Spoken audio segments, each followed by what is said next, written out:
Hey, this is Christian Roldan, and Jordan Morris from the Seattle Sounders Football Club. and you're listening to This is Nos Audietis. This episode of Nos Audietis is sponsored by Full Pull Wines, a Seattle-based wine retailer and proud sponsor of Nos Audietis since 2011. Full Pull was founded in 2009, is based in Seattle, and is owned and operated by longtime Sounders supporters. They offer the best boutique wines of the world to members of their mailing list, with special focus on their home, the Pacific Northwest. Here we go. Come on! Hey, O'Shan!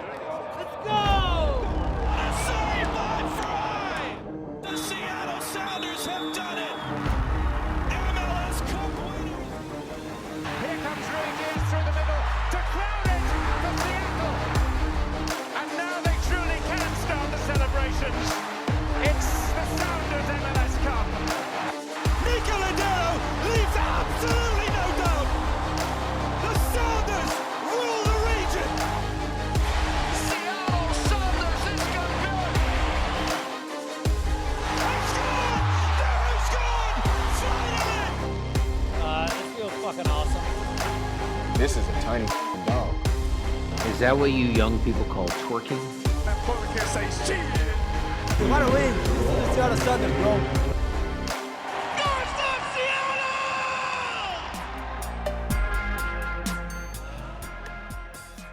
Welcome back to another episode of Nos Audietis. I am Jeremiah O'Shan. Joining me today, another special guest, Paul Tenorio of The Athletic / the New York Times. I'm just going to throw that out there. Am I going to get you in trouble for saying that? Yeah, I mean, I definitely. You said it, not me. So I think that I'm okay. We are owned by the New York Times. Fair enough. So, Paul, you just were here visiting during the Whitecaps game. So let me just start with you. Do you think that the end of game penalties, the two penalties, one that was given and one that wasn't, was that properly adjudicated? I think that. Look, I think that I'll say what Schmetzer said here. I think the Nuhu penalty was correctly given. I thought it was a penalty as it happened. I also think that it was pretty darn close to being a handball on the other side, right? Like it was like to a clear handball, I should say. Like now, I think there's some debate there of like, is that a penalty or not a penalty?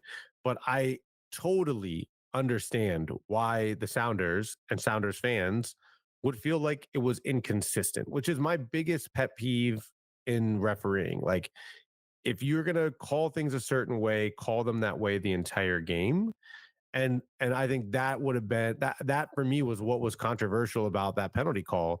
It was a handball and it was a penalty in most cases. But like, I do think when you know that you didn't reward a handball for a penalty on the other side in that game, to me, I know it's not like how the rules are supposed to be, put into place, but like it factors in. It just factors in. Yeah.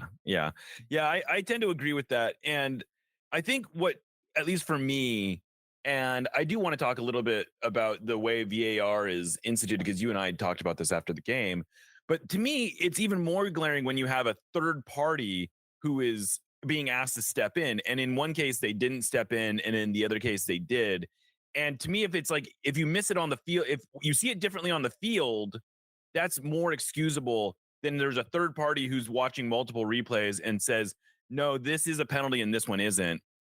That feels a little bit more like real, like genuine inconsistency, not as easily chalked up to, well, I didn't see it that way. And I did see it that way. And it's like, well, come on. I'd agree with that, because when you're on the field, like you can miss things, right? Like it's about angles and how fast the game is moving and all of that. And when you're sitting in a booth somewhere watching and you can watch multiple replays and you have the time to do it. I also think that like, if it's going to be a close handball, I would say that you throw it down for the ref to review the video. Mm-hmm. Both instances when you think it's a kind of a toss-up handball. So if you, I mean, again, but this is the problem with VAR. It all comes down to the interpretation of, was it a clear and obvious error? Mm-hmm. And I think on the first handball, you could say like, okay, there's an argument that is not a clear and obvious penalty.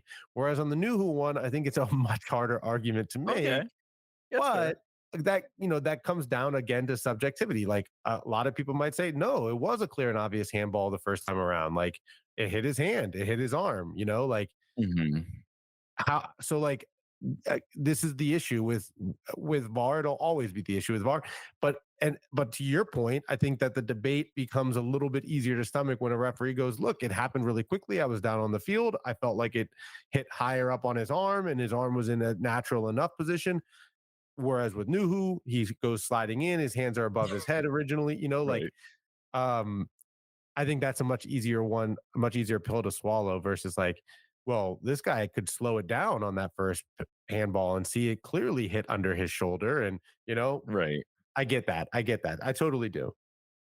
So the other element of this, and then we'll move into more interesting things. But I had an interesting email exchange with someone who reached out and asked for this to be off the record. And so I think it's okay to say broadly what this was.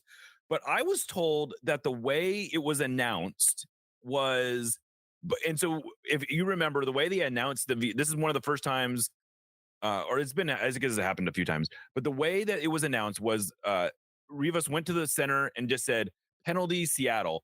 And this person insisted to me that that's the way that Pro and IFAB even want it announced. And that blew me away because to me, that's it's insulting to waste our time and uh, our insult our intelligence, frankly, for the referee to go to the center circle and announce something that could literally be pointed out with his hand. Like, if you're going to take the time to announce, you got to give us more than that. Yeah, I mean, it defeats the purpose of it, right? Like, the purpose of it is to explain what's happening to the fans. If In the that's going to stand. be their excuse, the problem is that this has always been an IFAB issue, right? Like MLS has wanted to do this for a really long time. So Right. I kind of think of it of like when TAM first got introduced, it was like Mhm. $500,000 in 2015. It was like Right. $500,000. And then a year later, it went up to like $800,000. And then after that, it went up to what it is now. It's like 2.8 to 1.2 Mhm. of discretionary not. So it's like it needed to be eased in. They started doing it at 500,000. They were like, this makes absolutely no impact. Like, this is Right. ridiculous. But they weren't It's like, one player. still weren't ready to go fully like the next window. And then they were like, okay, if we're going to do this, like, this, it has to be this much money, right? And Yeah. it's almost like that with IFAB. It's like, okay, like, hey, this might be worth doing it. Like, I think it's good for the fans to understand what's happening on the field. Like, maybe we should want our Wild audience to know what's concept. going on. And then they're like, but like, don't be, this is still refereeing. So like, got to be vague. Don't give away too much. We don't have to answer to anybody.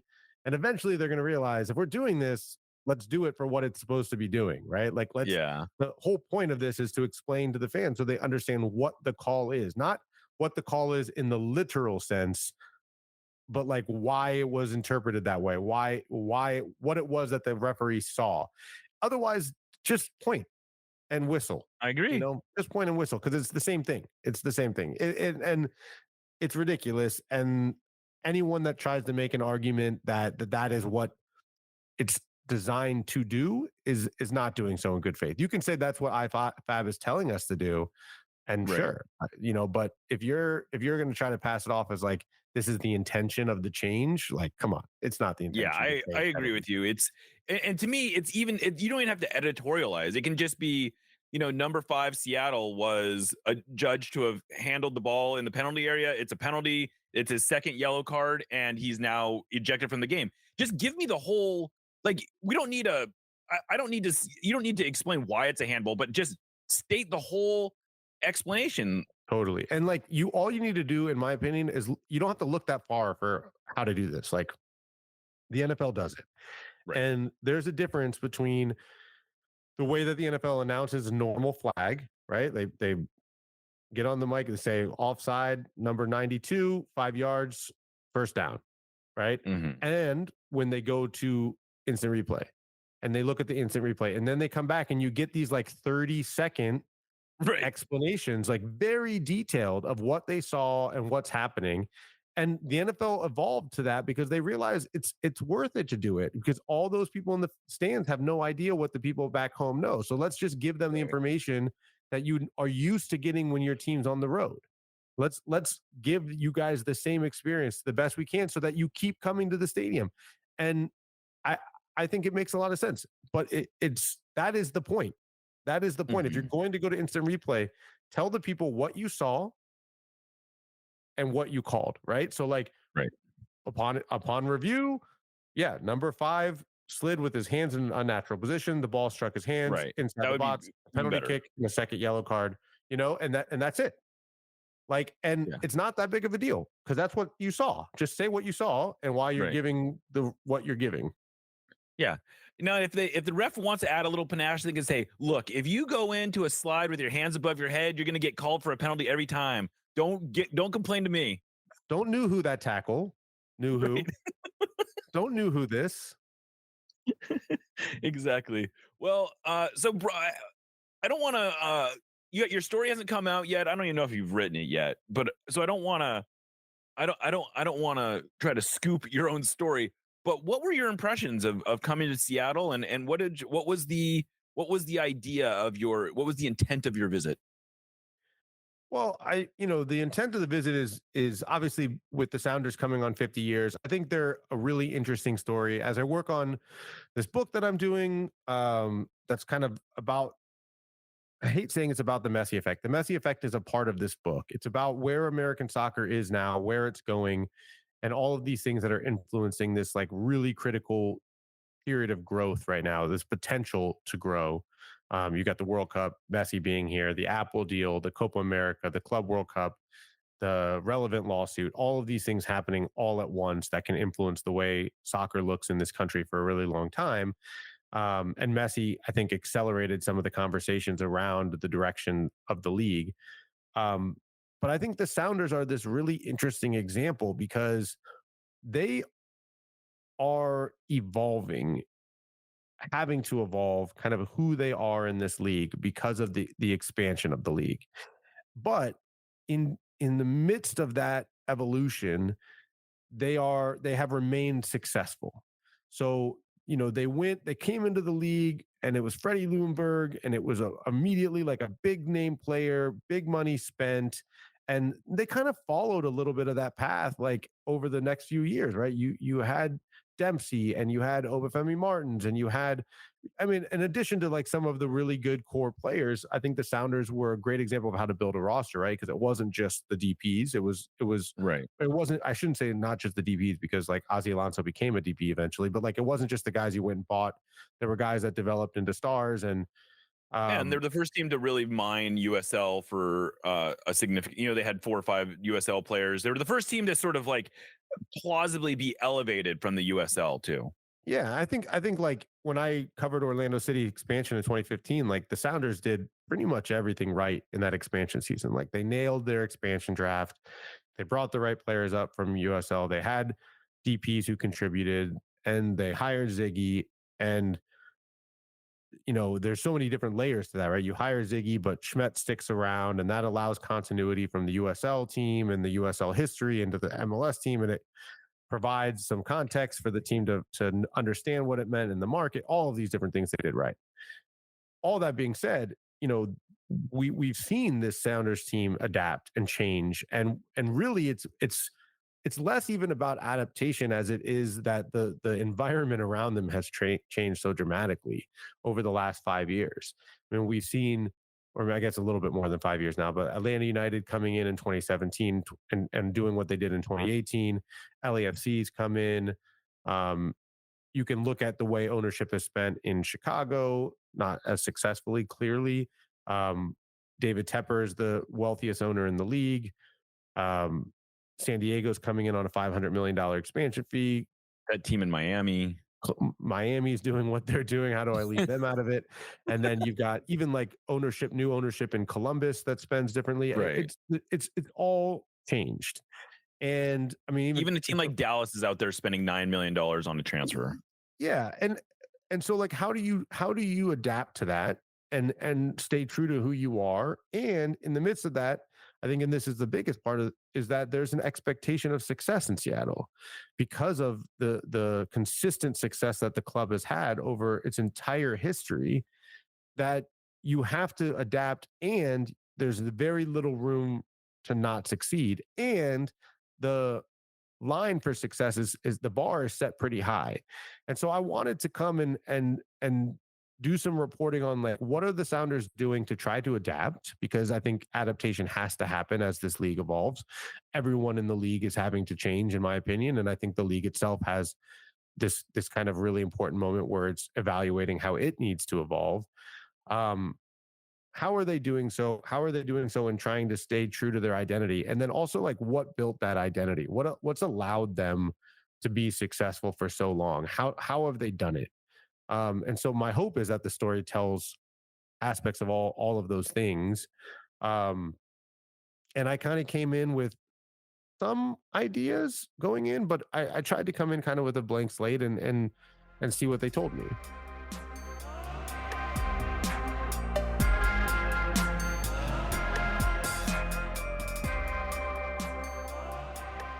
And so, from your you have a much better handle, I think, on the landscape of MLS, of even broadly more North American soccer.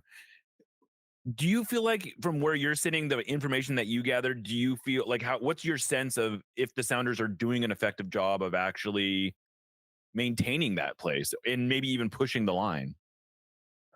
I think we're going to find out very soon, because I think we know the Sounders are reaching a point where there's going to be turnover with this team. The teams usually go through cycles, and the Sounders, I think, have had a longer cycle with this group than the normal. And that's great. That means you've been successful and the budget's been managed well enough to keep the core together. But now we're reaching this point where there are going to be some decisions that get made over the next couple windows, DP slots that open up, and most importantly, players that get added.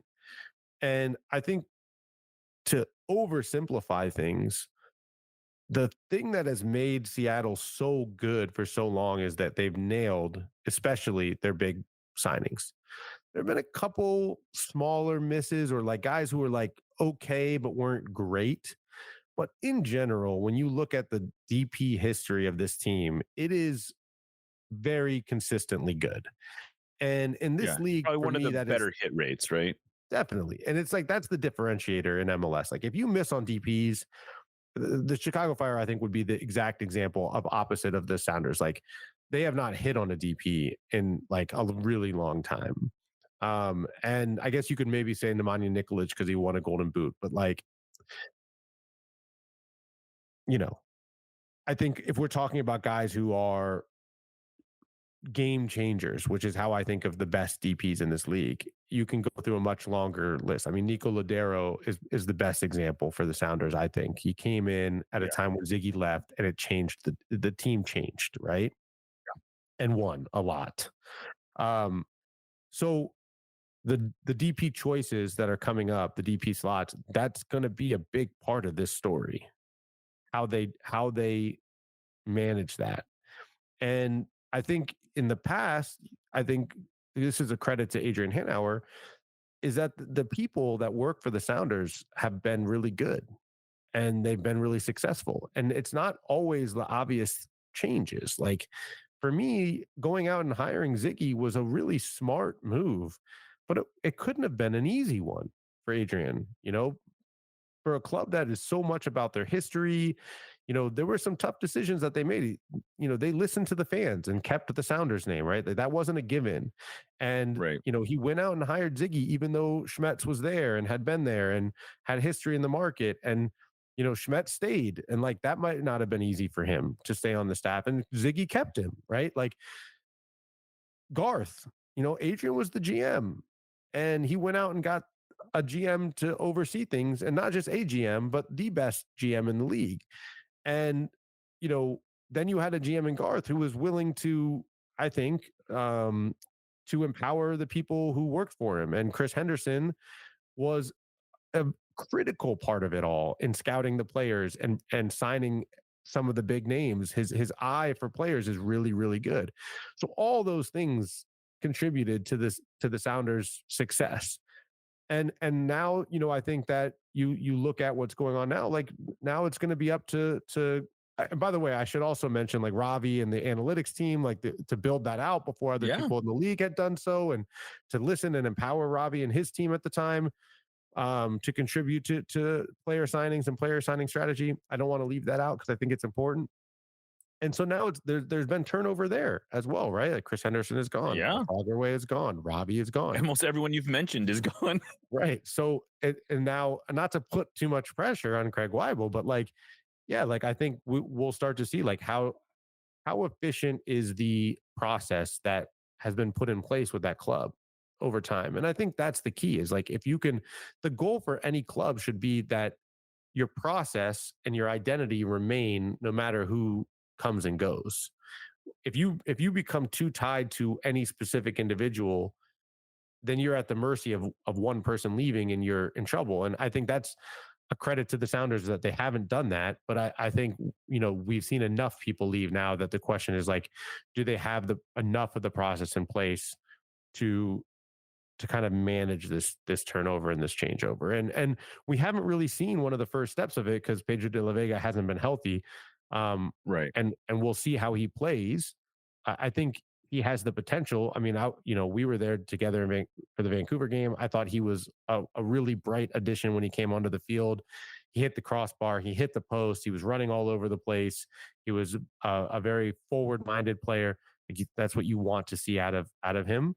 But that for me is going to be this kind of like what from a soccer perspective, like what do we judge the Sounders on going forward? It's like, well, okay, let's test these big decisions. And it doesn't necessarily mean how much money you're spending. Or at least if you're not going to spend a lot of money, you better hope that your processes are really good. Yeah.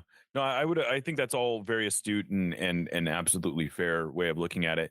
You also got a chance to sort of check out Longacres. What was your, like, how, we tell ourselves at least that Longacres must be one of the premier facilities in MLS now. I don't have a lot of firsthand knowledge to make that a real assessment. Do you think that's true? And B, how much of a sense of Longacres being at the center of the next 50 years potentially of the Sounders, or the next iteration at least of the Sounders, did you get from this?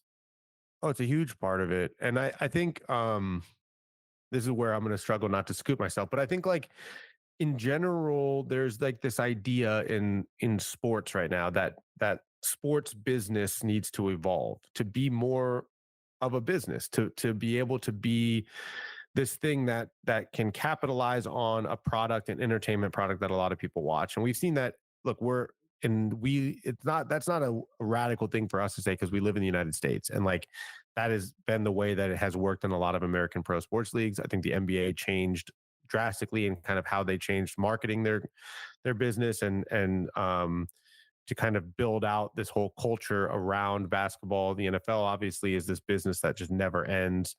And so finding ways to capitalize on the business of soccer in the Seattle market is a crucial part of moving the club forward and growing. And there are different ways to look at that. And I think if you look around MLS, you'll see one very obvious thing that a lot of owners are doing, which is the real estate play, where you try to monetize everything around your stadium. So you're no longer like Miami Freedom Park is a good example. It's not just the stadium, right? They have all this land. They're going to build condos and they're going to build storefronts and they're going to build restaurants and bars and they're going to own all of it.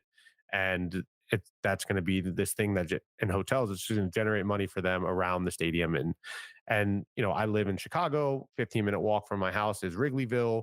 The Ricketts did the same thing with Wrigleyville. They bought up a whole bunch of buildings around the stadium, and it's changing what that neighborhood looks like. And they've got a nice hotel right across the street and some nice, cool, hip restaurants, and that's a way to generate more revenue.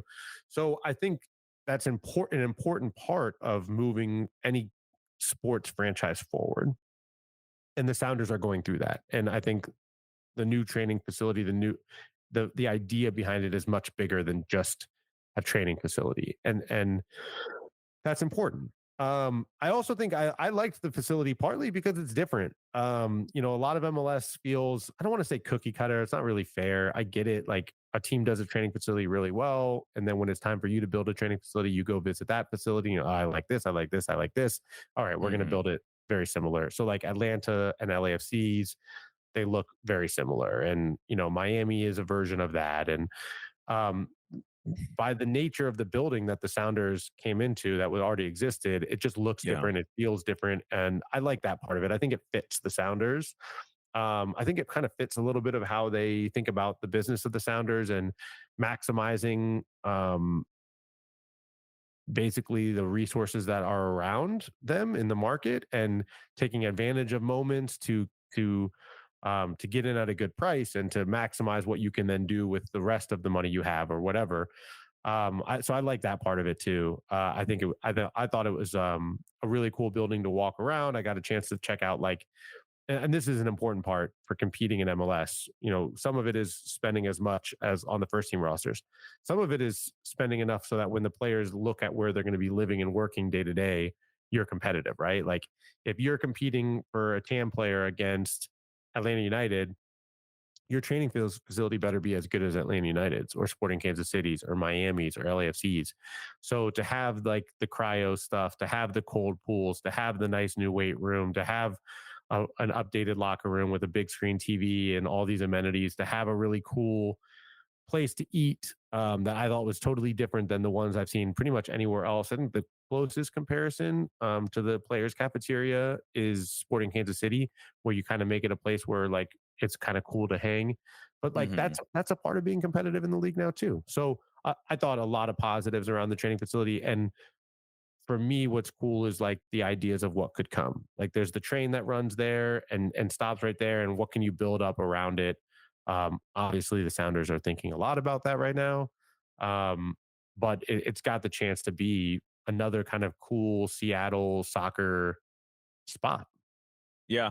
Yeah, you know, one of the things that you're talking about it now, and I'm having this realization in real time that, you know, Sounders fans were sort of were very much spoiled at Starfire in that it was a public space. It wasn't fancy and it wasn't there was nothing there was no recruitment real element to it. It had fallen behind in terms of the way that it appealed to players and whatnot, and that all needed to be upgraded. But from a fan perspective, it was great just because you could walk up and you could engage with the players. You could literally watch training anytime you wanted to, and I think we definitely took that for granted in that this and we maybe overlooked the fact that most training facilities are not built with any sort of public access element. Like maybe the press is allowed for 15 minutes or whatever, but there aren't my understanding is there really aren't very many teams that are allowing the level of access that the Sounders are, which is just basically say any day we're holding training, the press is effectively given carte blanche to come and watch training, but that there is spaces there designed for fans to watch as well. Now, it's not as open as it used to be, but there are fans being brought in and there's areas designed specifically to engage fans, and that's probably going to get better. And I am I accurate in that this is those elements are just don't exist in other places, right? Yeah, it's super unique in MLS to have that level of access. I think it's more in line with the rest of the world. You can go through different clubs and see the different ways that they handle things of fans being able to watch training, sometimes not wanting fans to be able to watch training because it can get confrontational. I think about like when I went to Cologne for US men's national team friendly before the World Cup, and they were training at the Cologne facility, and it was this like beautiful facility that's literally tucked into the middle of the woods. I took like a train and I walked through this little town and through the woods, through this park, and then through more woods. And all of a sudden it was like, boom, there was like a facility there in the middle of the Oh, woods. it's like But they basketball. have like a little grandstand so that when their reserve team plays or whatever, and occasionally they let the fans come and watch training, but it's kind of like a controlled environment at the same Mhm. time, you know. And I think that makes sense. It's like how can we engage fans, but also be careful, make sure we're protecting our players, and make sure that we are um finding a balance. And but I think it's a really cool part of the Sounders that they are open. I said this to Alex Caulfield, the director of comms. For me, just to be able to walk into the locker room after the game, it's been a while that's happened for me in an Interesting. MLS game, which is just crazy. It used to be the norm. I used to walk into last time I was in Seattle in 2015. I walked in and interviewed Kaká in the visiting locker room, and like nowadays, like the idea of like going up to like Busquets or Alba in a locker room is just like it's not going to happen, you know? So Right. I think it's a cool part of the Sounders identity and culture that openness is expected, and the club embraces it. Yeah, no, I've been very comforted recently to hear both the comm staff and Brian say things publicly and privately that they really like this level of openness, because it is something that I feel like it's easy for us to take for granted. I feel like I should take it for granted, because that then creates the expectation that they'll keep doing it. But it's still good to hear that there's some comfort in knowing that it is not quite the norm, and that the Sounders are happy about it. But Paul, I know you have other things to get to. You have puzzles to solve and all kinds of fun stuff to do. Thank you so much for joining us. When are you expecting this story to come out? Because I am sure our listeners are going to rush out and buy a athletic subscription just to read it. If they don't already have one, which I imagine a lot of them do. Yeah, it's going to come out around the 50th anniversary celebration, which I think is June 14th or 15th, somewhere 16th, in that. I think, yeah. 16th. Thank you. I was close.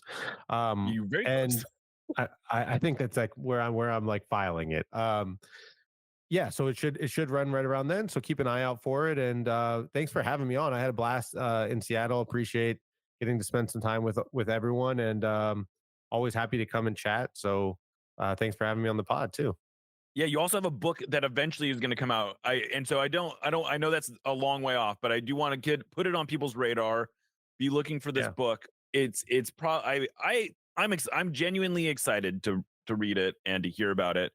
But Paul, anytime you feel like coming on the podcast and just chopping it up about the Sounders, I'm more than happy to, or anything you want. I'm always happy to have you on. We miss you from Allocation Disorder. It's like a huge hole in my podcasting world. But I would imagine we have a lot of crossover listeners in that. But anyway, Paul, thank you so much for being on. This is Nos Arietis, and we'll catch you next time.